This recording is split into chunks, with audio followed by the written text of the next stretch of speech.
Ya, terima kasih atas waktu dan waktunya hari ini ya. Hari ini mohon maaf perkuliahannya dikirim lewat rekaman video di YouTube. Tapi hari ini insya Allah akan bahas 4 bab 1 yang sudah ditulis oleh mahasiswa. Yang pertama akan saya bahas mengenai langsung saja ya yang bab satunya Ricky ya dari kelas karyawan. Terima kasih sebelumnya. Hanya saja punya Ricky ini kayaknya belum masih buru-buru mungkin ya waktunya. Jadi masih ada beberapa yang ya masih banyak sekali bagian yang harus diperbaiki. Ricky ini mau membahas mengenai partikel, terutama partikel partikel akhir yang partikel akhir Wa ya, yang pada umumnya itu dikenal sebagai partikel yang menggambarkan tindak tutur atau tutur kata wanita ya, joseigo ya. Jadi akan saya bahas feedback untuk bab satunya. Yang pertama seperti pada umumnya ya, mahasiswa yang lain juga banyak yang menulis dengan mengawali dengan seperti ini ya, bahasa adalah begitu ya. Ini udah seperti yang sudah saya pernah sampaikan sebelumnya, ini konvensional sekali ya, tradisional sekali. Kalau memang bisa menghubungkan antara paragraf 1 dengan paragraf selanjutnya dengan baik ya. Jadi bridging di sininya nih, ini di bagian ini namanya bridging ya. Kalau bridgingnya baik ya, jadi antara paragraf 1 dengan yang selanjutnya itu bisa terhubung dengan baik gitu ya. Jadi nyambung bahan pembicaraan penulisannya dari paragraf 1 ke yang lain itu oke sih, nggak apa-apa. Tapi kalau misalnya kalian memiliki kesulitan, karena ini dari yang umum sekali ke mau menuju ke partikel yang menggambarkan partikel yang digunakan oleh wanita gitu ya, itu lumayan jauh ya jaraknya. Jadi kalau kalian merasa nggak pede bisa menghasilkan paragraf-paragraf dengan bridging atau korelasi yang baik, sebaiknya langsung dimulai saja dengan membahas tentang partikel, atau membahas seperti yang sebelum-sebelumnya juga sudah pernah saya sampaikan, membahas pendidikan bahasa Jepang di Indonesia secara umum gitu ya, jumlahnya berapa. Terus itu juga akan bisa menulis berdasarkan hasil survei di Japan Foundation ya, ada dasarnya ya. Terus bisa menggambarkan ini tingkat kelulusan JLPT ya, jadi bisa menggambarkan orang yang belajar banyak ya, yang ikut JLPT juga banyak tapi tingkat kelulusannya masih sedikit ya, dan itu menggambarkan bahwa bahasa Jepang itu sulit untuk dipelajari. Nah, dari situ kita bisa mulai menuliskan mengenai kenapa sih bahasa Jepang itu sulit gitu. Apa sih yang membedakan bahasa Jepang sama bahasa Indonesia? Nah, baru bisa kita bahas salah satu karakteristik yang menonjol dari bahasa Jepang adalah penggunaan partikel gitu kan. Nah, partikel ini juga macam-macam klasifikasinya kan, dari ada yang shujoshi, ada kakujoshi, ada bla bla bla gitu ya. Dan penelitian mengenai partikel juga sudah banyak. Jadi saya pikir mahasiswa yang membahas skripsi tentang partikel itu harus melakukan studi literatur terhadap penelitian-penelitian yang sudah dilakukan sebelumnya. Ini penting banget karena itu bisa dijadikan latar belakang ya.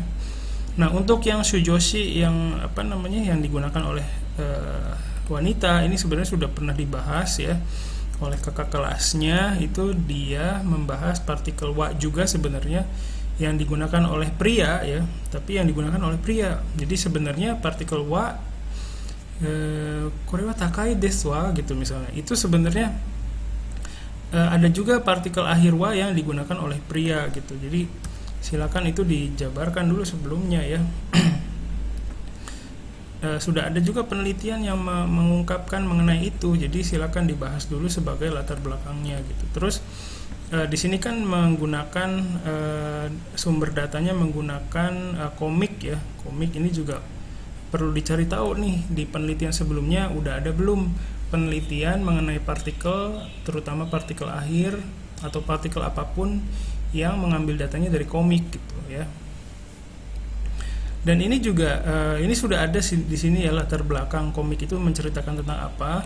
Tapi perlu dijelaskan bahwa ini kita tuh sedang meneliti sisi kebahasaan dari sebuah penggunaan bahasa gitu ya, dalam hal ini partikel. Jadi karena sedang meneliti sisi kebahasaannya, jadi ini komiknya juga harus dibahas ini sisi kebahasaan dari komik ini sendiri gitu. Jadi kebanyakan dialognya menggunakan bahasa formal atau kasual, terus menceritakan tentang apa ya. Di sini kan ada menceritakan tentang hubungan seorang hikikomori dengan boneka antik hidup. Nah ini kan agak-agak gimana ya, agak-agak fiksi gitu. Jadi sebenarnya agak menjauh dari kehidupan real gitu. Sebuah penelitian akan lebih bermanfaat lagi kalau memang hasil penelitian itu bisa langsung diaplikasikan gitu. Misalnya komik yang menggambarkan hubungan manusia antara manusia lain di lingkungan sekolah misalnya. Jadi yang cerita di komiknya itu nggak jauh dari kenyataan yang ada gitu loh. Jadi bisa aplikatif gitu ya. Nah ini kan agak-agak fiksi, maksudnya agak apa ya, hayalannya itu jauh dari kehidupan nyata ya. Walaupun di kehidupan nyata kita memang ada sih yang mistis-mistis kayak gini, tapi berharap bisa dapat gambaran mengenai sisi kebahasaannya kayak gimana gitu ya. Jadi dari sumber data ini kita bisa belajar apa gitu, bisa menghasilkan hasil penelitian yang berguna atau enggak, itu yang dikhawatirkan ya. Silakan, kita harus memunculkan, memperlihatkan kepada pembaca bahwa dengan mempelajari partikel Shujoshiwa dari sumber data ini kita bisa belajar banyak loh gitu. Nah itu kita harus bisa menunjukkan itu ke pembaca ya. Nah di sini juga sebenarnya sudah ada alasannya ya kenapa memilih gitu. Karena di sini banyak ditemukan penggunaan joseigo gini kan ya. Nah kalau misalnya alasan dengan seperti ini, di sini juga ada ditambah dengan cukup banyak perbandingan penggunaan Shujoshiwa. Ini juga oke nih, ini oke banget. Tapi yang mengkhawatirkan adalah alasan pertamanya, yaitu di Rosen Maiden ini banyak ditemukan gitu ya. Sebenarnya penggunaan wa ini di yang Shujoshiwa ini ya sudah umum sekali, dan dalam percakapan sehari-hari juga banyak laki-laki yang menggunakan, tapi dengan intonasi tertentu ya.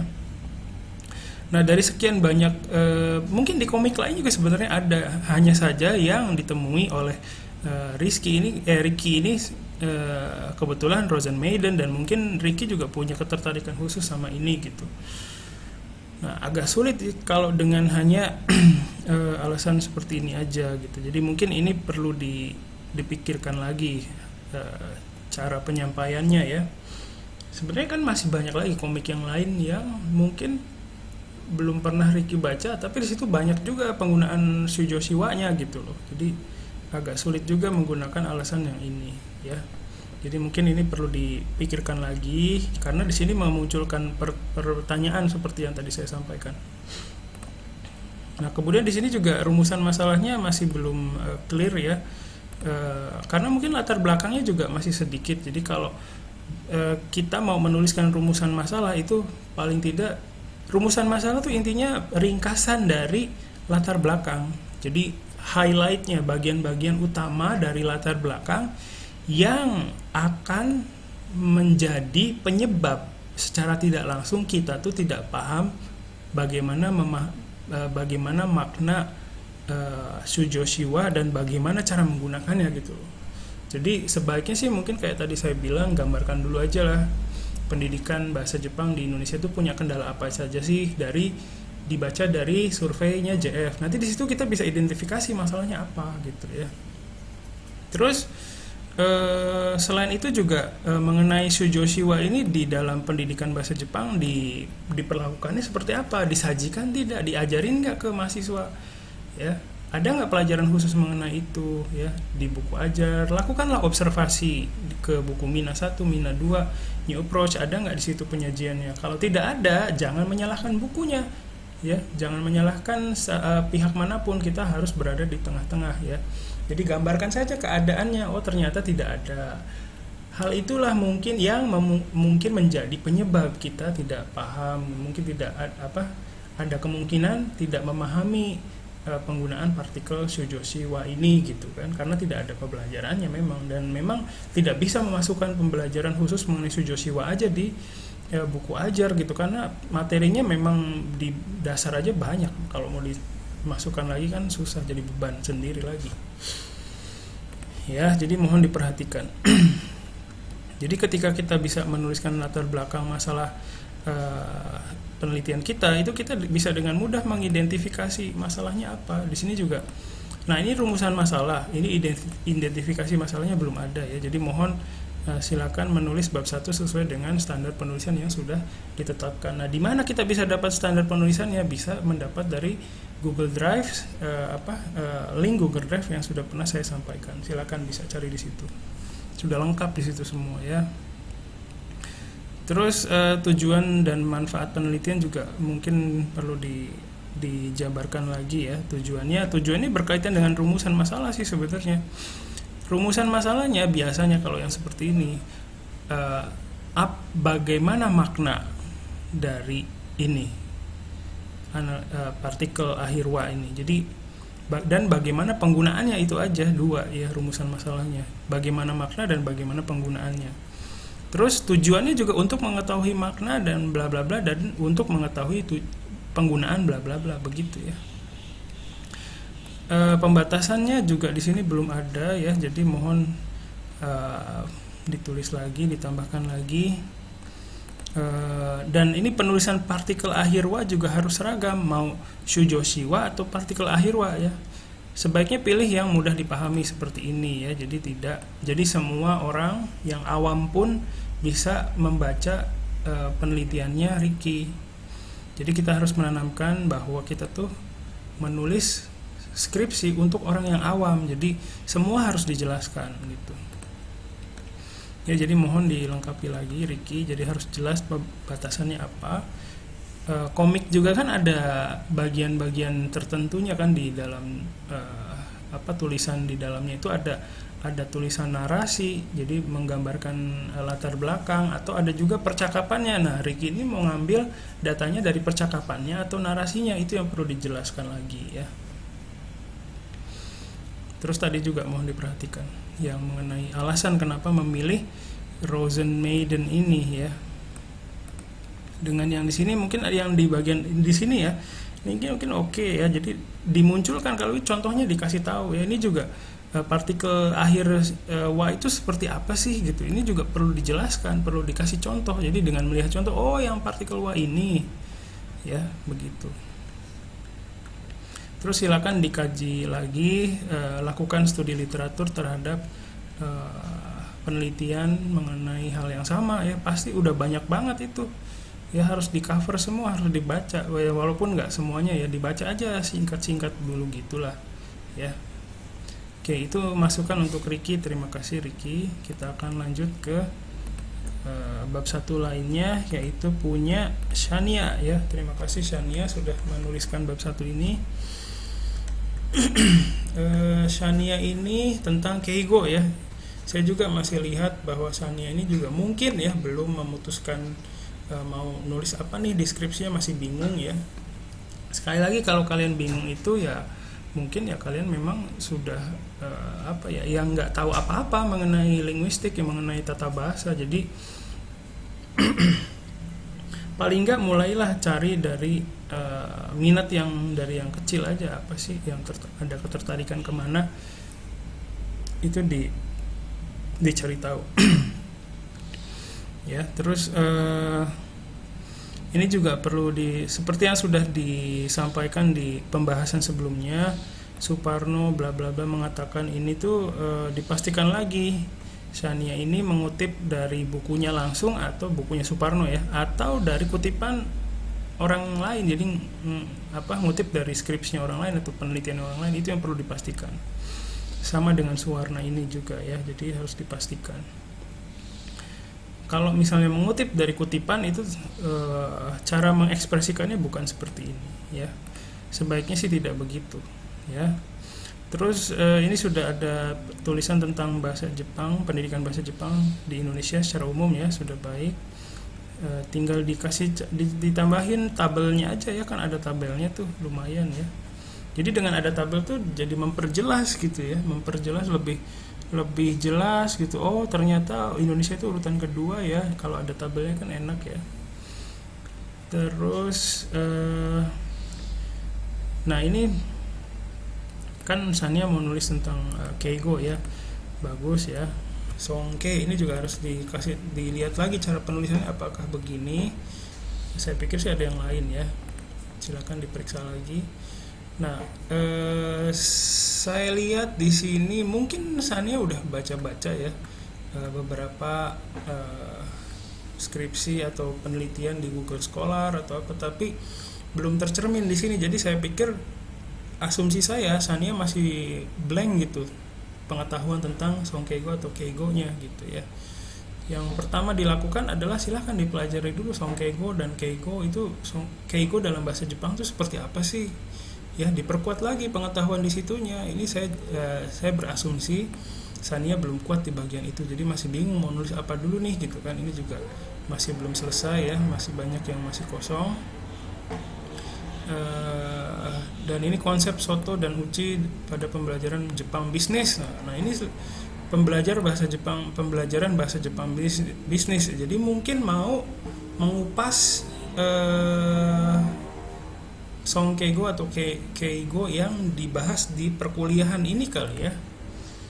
Jadi mau ngebahas yang di buku ajar atau gimana nih ya. Jadi saya juga belum paham apa yang mau dilakukan oleh Sania di sini. Ada kemungkinan mau membahas pembelajaran Keigo di mata kuliah bahasa Jepang bisnis kali ya. Jadi nah nanti mungkin bisa kasih tahu ke saya sebenarnya mau ngapain gitu ya. Jadi kalau misalnya kita tahu ya apa yang mau dilakukan oleh mahasiswa, jadi kita juga bisa ngasih bimbingan yang lebih akurat lagi gitu ya. Nah kalau misalnya pembelajaran bahasa Jepang bisnis seperti ini yang saya khawatirkan datanya dari mana nih gitu ya. Datanya dari mana, terus karena lumayan susah ya pembelajaran bahasa. Kalau di sini saya lihat pembelajaran mungkin ngambil dari buku ajar yang dipakai untuk belajar bahasa Jepang bisnis kali ya. Jadi jatuhnya itu analisis buku ajar mungkin ya. Tapi saya juga harus dengar dari Sania sendiri mau ngapain gitu. Jadi ya mungkin perlu diperjelas lagi, mungkin perlu diperkuat lagi pengetahuan mengenai Keigo-nya ya. Bisa belajar dari bukunya Pak Dedi Sutedi yang linguistik bahasa Jepang ya, di situ juga dibahas ya. Jadi saya pikir itu dulu deh ya. Terus penelitian mengenai Keigo ini udah banyak banget pasti ya. Sulitnya itu melakukan studi literatur terhadap penelitian-penelitian yang sudah ada sebelumnya. Itu yang perlu diperkuat juga, karena memang sudah banyak banget. Karena Keigo ini jadi tema yang tren ya, tema yang populer gitu. Jadi perlu di cover itu studi literatur untuk penelitian sebelumnya. Jadi nggak cukup dengan ini saja. Ya itu mungkin masukan untuk Sania sementara ini ya. Terima kasih Sania. Terus kita lanjutkan ke skripsi bab satunya Fabianus. Terima kasih Fabianus. Fabianus juga masih mungkin masih terburu-buru ya, jadi masih banyak yang kosong. Ya, jadi Fabianus ini mau membahas tentang ini juga saya bingung, ini kok rata kanannya begini ya. Kalau ada yang begini-begini tuh saya jadi curiga gitu. Sorry ya, curiga jangan-jangan copy paste ini gitu ya. Mohon maaf kalau saya salah ya, silakan dibantah aja kalau memang nggak benar. Jadi ada kecenderungan kalau copy paste tuh jadinya rata kanannya nggak beres gitu.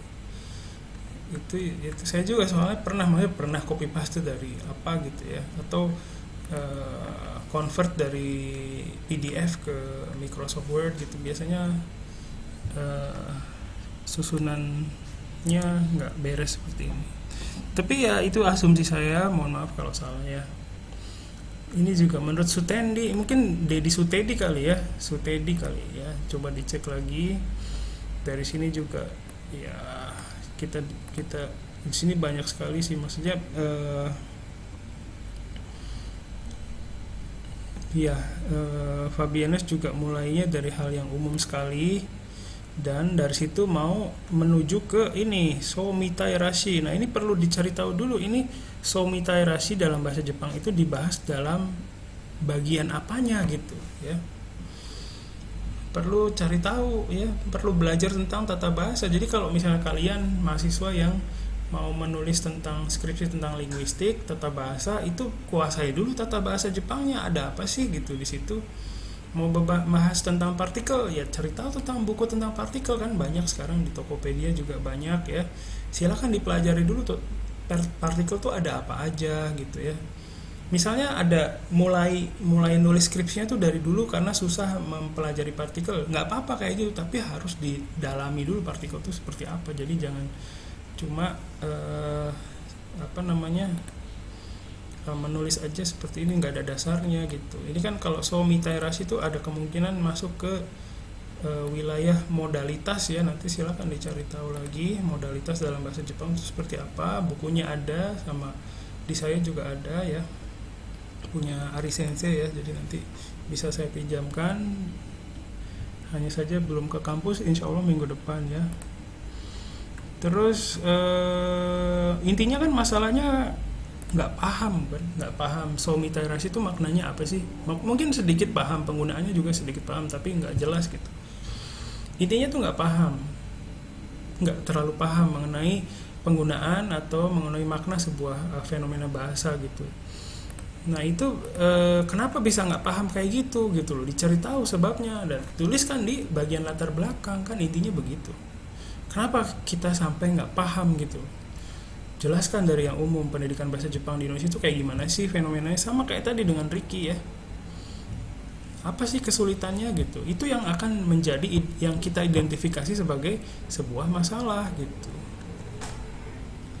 Ya ini juga cara penulisannya saya masih perlu banyak perbaikan Fabianus, karena walaupun mungkin ya Fabianus belum ngambil mata kuliah penulisan skripsi, tapi harus sudah ada sedari sekarang gitu loh. Nggak bisa santai-santai, mungkin nggak santai juga sih, tapi nggak bisa, harus sudah jelas gitu mau ngapain ya. Oke. Terus di sini juga banyak kutipan ya, saya juga mau memastikan ini kutipan ini tuh dikutipnya seperti apa caranya, itu yang perlu dipastikan. Saya berharap sih cara mengutipnya sudah oke ya, maksudnya sudah baik gitu. Mengutip langsung dari sumbernya, bukan mengutip dari kutipan gitu. Kalau mengutip dari kutipan ini langsung udah ya jadi santapan di sidang nanti. Mohon untuk menghindari hal-hal yang tidak diinginkan. Itu mengutip dari kutipan itu tidak dilarang, tapi caranya harus yang clear gitu, caranya harus sportif ya gitu. Jadi jangan curang begitu ya, walaupun kalian nggak ada niat curang tapi hasilnya curang gitu. Jadi hati-hati ya maksud saya. Oke, terus ini juga masih dituliskan belum dengan metode belum berdasarkan panduan yang ada, jadi silakan pelajari panduan skripsinya ya, sudah saya sediakan, tinggal dibaca saja. Mungkin itu dulu untuk Fabianus ya, terima kasih. Terakhir untuk Atika ya, ini Atika, terima kasih bab satunya. Atika ini tentang Setsuzokushi ya kalau nggak salah. Ini juga ada beberapa yang saya sampaikan. Pertama, awal penulisannya sama ya, tipikal dengan yang lain, dan setiap bahasa bla bla bla gitu ya. Ini juga bridgingnya ya mungkin bisa dibilang oke lah ya. Eh,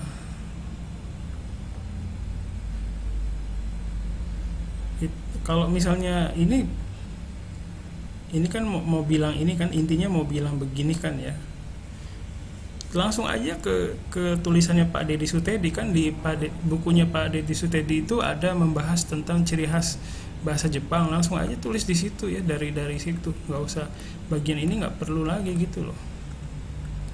Terus bisa ngebahas hasil survei dari The Japan Foundation mengenai gambaran pendidikan bahasa Jepang di Indonesia ya, itu juga bagus. Nah, nanti setelah itu bisa bahas tentang tingkat kelulusan JLPT ya, itu dari situ bisa beralih pembicaraannya ke ciri khas bahasa Jepang, yaitu adanya setsuzokushi yang cukup beragam ya dibanding dengan kata sambung di Indonesia. Cari tahulah dulu kata sambung di bahasa Indonesia itu kayak gimana sih gitu kan. Ini satu momen dimana kalian bisa melihat bahasa Indonesia secara objektif gitu ya, bandingkan dengan kata sambung di bahasa Jepang ya. Jadi supaya bisa kelihatan tuh kan, susah kan bahasa Jepang, repot kan setsuzokushi-nya. Nah, terus ini juga perlu diketahui ya, untuk istilah-istilah seperti ini, jadi kita perlu menanamkan di benak kita bahwa kita tuh menulis skripsi untuk orang yang awam, yang nggak bisa bahasa Jepang sama sekali gitu. Jadi istilah-istilah seperti ini tuh perlu diseragamkan, perlu dibahasa Indonesiakan apa itu. Ya kalaupun harus ditulisnya seperti ini, harus ada terjemahannya gitu, dan harus seragam semua. Ya, ini juga yang di awal kalimat kayaknya nggak ada deh. Jadi kata-kata yang termasuk ke dalam gitu ya mungkin. Terus di sini sudah ada pembahasan mengenai latar belakang tentang penelitian sebelumnya ya. Dan dari sini Atikah itu mau ngebahas ini ya, ini tiba-tiba muncul di sini setsuzokushi, dakara, dan shitagate gitu. Jadi mau nulis penelitian yang sama, penelitian kesalahan penggunaan setsuzokushi ya. Tapi saya nggak di atas tuh nggak membaca kenapa harus ini gitu loh. Kenapa dakara dan shitagate? Emang sama? Apakah benar-benar sama gitu loh? Nanti pasti muncul pertanyaan seperti itu, karena dakara dan shitagate itu memang sih ada yang sama ya. Tapi ada juga bagian yang berbeda gitu, yang nggak bisa ditukar-tukar gitu loh. Ya, jadi perlu dipelajari lagi setsuzokushi-nya dalam bahasa Jepang tuh kayak gimana sih, perlu dipelajari lagi. Ya. Jadi ini kan untuk menggambarkan hubungan sebab akibat kan ya. Nah, di dalam setsuzokushi yang menggambarkan sebab akibat itu ada apa aja di situ? Jabarkan dulu ya. Jabarkan dulu di sebelumnya ya. Terus dari sekian banyak setsuzokushi yang menggambarkan hubungan sebab akibat, kenapa memilih dakara dan shitagate? Pertanyaan itu pasti muncul ya. Walaupun saya nggak nanya sekarang, itu nanti pas sidang pasti ditanyain kenapa dakara dan shitagate. Emang ada hubungan apa gitu? Kenapa mesti disandingkan seperti ini? Apakah sama, benar-benar sama? Kata siapa gitu kan gitu, harus ada dasarnya. Kata siapa ini sama kan gitu, harus bisa ngejawab. Nah silakan Atikah coba jawab. Kalau tidak bisa jawab berarti ya harus cari tahu. Cari tahunya gimana? Cari tahunya lewat penelitian sebelumnya, lewat pembelajaran tata bahasa mengenai setsuzokushi. Bukunya dari mana? Bukunya ada di saya, bisa pinjam di kampus juga ada ya, di online juga mungkin ada yang gitu ya. Jadi perlu rata-rata mahasiswa yang membahas mengenai tata bahasa ini masih kurang penguasaan tata bahasanya gitu. Jadi sebelum membahas ini, sebelum membahas partikel, sebelum membahas setsuzokushi, cari tahu dulu apa sih partikel dalam bahasa Jepang, apa sih setsuzokushi dalam bahasa Jepang, apa sih modalitas dalam bahasa Jepang ya. Rata-rata masih kurang di bagian situnya. Ini juga sama sih, maksudnya saya juga dalam penelitian juga sama. Penelitian itu nggak ada yang sempurna, walaupun yang ngerjain dosen gitu ya, sama aja. Banyak yang bisa dibully gitu, bagian-bagian yang bisa diangkat, dipertanyakan gitu ya. banyak sekali. Terus mengenai ini juga penelitian yang relevan, ini untuk penulisan skripsi linguistik itu tidak perlu ada penelitian yang relevan di bab satunya. Kalaupun mau ditulis, tulis aja sebagai bagian dari latar belakang ya, tidak perlu ditulis sebagai subbab tersendiri, karena penelitian yang relevan ini dalam linguistik, skripsi linguistik itu dibahas di bab 2 semua ya. Kalaupun mau dibahas boleh di bab 1 aja di bagian latar belakang, tidak perlu sedetail ini. Jadi nanti detailnya, penjabaran detailnya di bab 2 gitu ya. Jadi perlu dicari tahu lagi kenapa mesti Dakara dan Stagate, kenapa harus di semester 6 dan 8 ya. Kenapa nggak random aja? Random tapi nanti di angket ini kan pasti biasanya pakai angket ya. Di angketnya ditulis aja, ditanyakan sudah belajar berapa lama bahasa Jepang ya. Jadi nanti targetnya itu nggak usah semester berapa gitu. Nanti dipertanyakan lagi kenapa mesti semester ini gitu. Jawab aja. Dituliskan aja mahasiswa Dharma Persada yang sudah mempelajari bahasa Jepang lebih dari 2 tahun gitu. Nah, masalahnya di semester 6 dan 8 ini apakah sudah mempelajari Shitagate gitu? Apakah sudah mengetahui tentang ini? Itu masalahnya. Kalau nggak tahu, dicari kesalahannya juga kan percuma. Ya iyalah melakukan kesalahan karena nggak ada pengetahuannya. Dicari tahu dulu inputnya, udah belajar belum mahasiswanya gitu kan. Shitagate ini ada pelajarannya nggak gitu. Kalau nggak ada pelajarannya, ya ngapain diuji tingkat kesalahannya? Ya salah, banyak lah yang salah karena inputnya kan nggak ada, ya kan. Misalnya mengetahui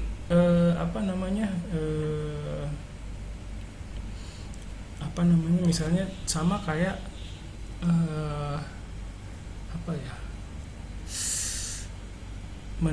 mengukur ini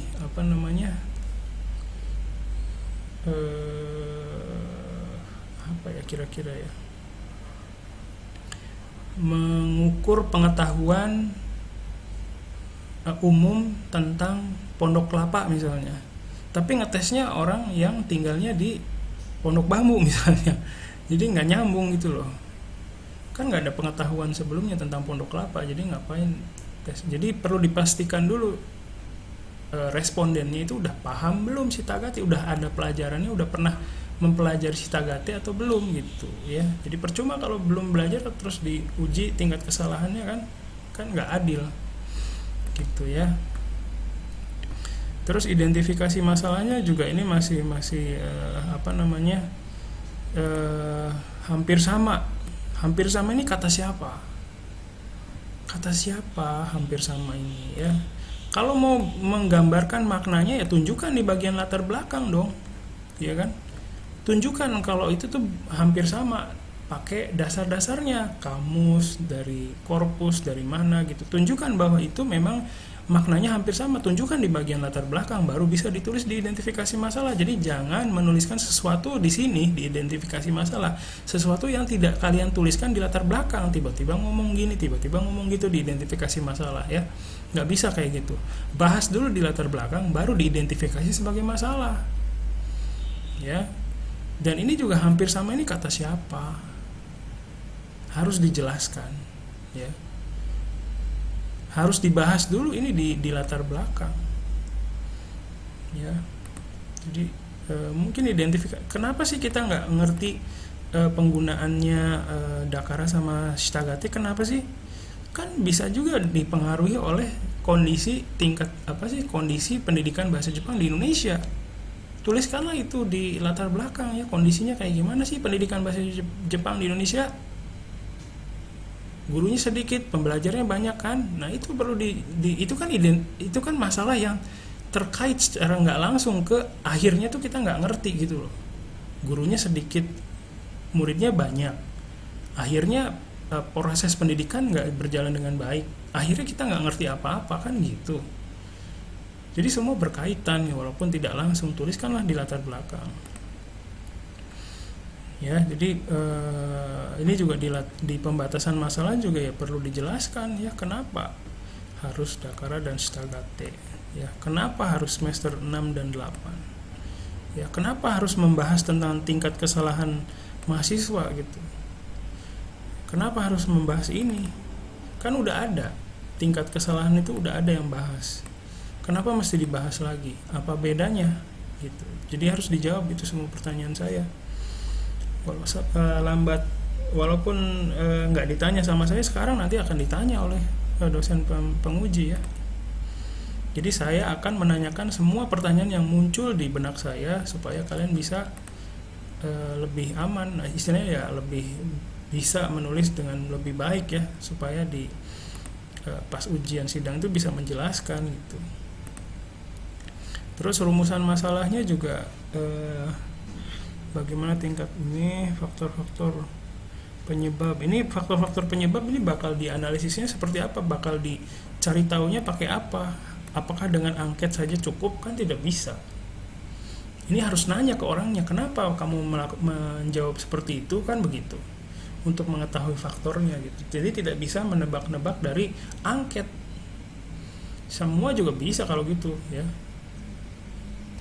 Bukan anak sastra Jepang juga bisa kalau gitu ya. Menebak-nebak begitu, berasumsi ya. Tidak bisa dengan angket saja. Jadi kalau dipikirkan nanti, saya nggak tahu sih, belum metodenya di sini kan.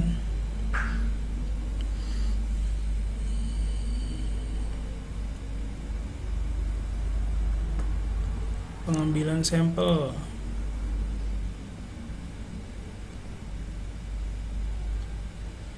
Ya susah banget, saya juga nggak paham ini maksudnya gimana ya. Jadi intinya gimana sih, pakai apa, angket atau apa, teknik sampling tuh, itu kan sampling itu kan pengambil sampel. Nah pakai apa ngambilnya gitu kan, harus dijelaskan. Pakai apa, pakai interview atau pakai pengambilan apa, kuesioner atau gimana ya, jelaskan lagi ya. Oke, mungkin itu saja ya untuk Atika. Mohon maaf kalau agak-agak ini apa namanya, agak-agak brutal kata-kata saya. Ya, tapi itu pertanyaan-pertanyaan yang, jadi kalau masih muncul pertanyaan ketika saya jawab, ketika dosen lain juga sama ya, dosen lain membaca itu, ketika masih muncul pertanyaan ya berarti masih bermasalah bab satunya gitu. Ya silakan dipikirkan kembali. Kalau udah mikir bingung, nah ngobrol lagi sama saya gitu. Jadi saya tuh di sini bukan ngajar, bukan cuman ini salah itu salah. Jadi saya juga mau mikir, saya juga berpikir gimana nih caranya supaya bab satu kalian itu nggak banyak bolongnya gitu loh. Kalian udah ada outputnya, saya kasih feedback. Nah dari situ kalian berpikir lagi. Setelah berpikir terus, aduh mentok nih sensei, ini caranya yang gini, yang bagian ini gimana sih? Nah nanti kita ngobrol lagi. Itu tugas saya gitu. Ya silakan kalian produktif. Saya juga akan lebih produktif lagi dalam memberikan feedback supaya bolong-bolongnya bisa diatasi. Ya itu saja untuk hari ini. Terima kasih. Assalamualaikum warahmatullahi wabarakatuh. Bye bye.